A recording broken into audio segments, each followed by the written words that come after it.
There are some other things you can do with layers, such as exporting them and aligning them and using smart objects, which we'll get into in some future videos.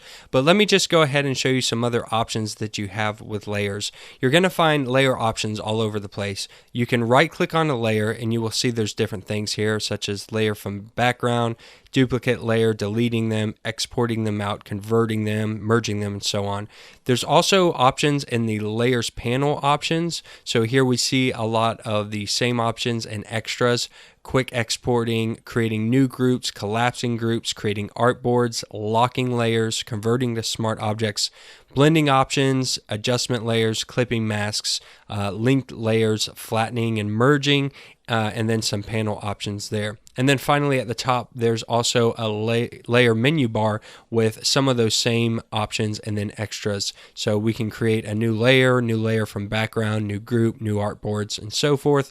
Duplicate, exporting, all of our layer styles and smart filters, new fill layer, new adjustment layers, layer masks, vector masks, clipping masks, smart objects, video layers, a new layer based on slices, grouping them, arranging them, distributing them, and all kinds of different things. So in this course, we can't touch on every single option because it would be a much more bigger course than it already is, but I do want to show you the different places to find some of those options so that you can research them on your own or mess around with them.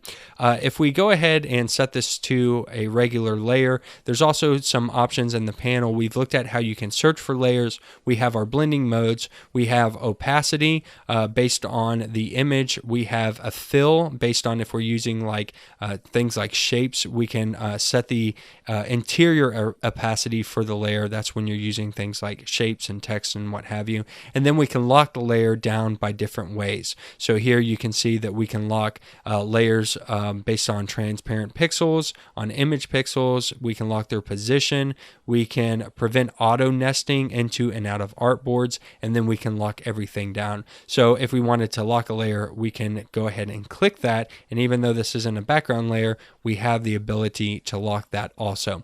So there is a lot of options when it comes to layers. They're very powerful between the styles, the masks, the adjustment layers, grouping them, moving them around. There's a lot of things that you can do, and it's what makes Photoshop one of the more powerful tools. So I definitely suggest getting in and messing around with layers and doing a little more research too, because watching other tutorials and videos and courses on Photoshop effects, you'll see them using layers often, and you'll get a lot of cool ideas of what you can do with layers.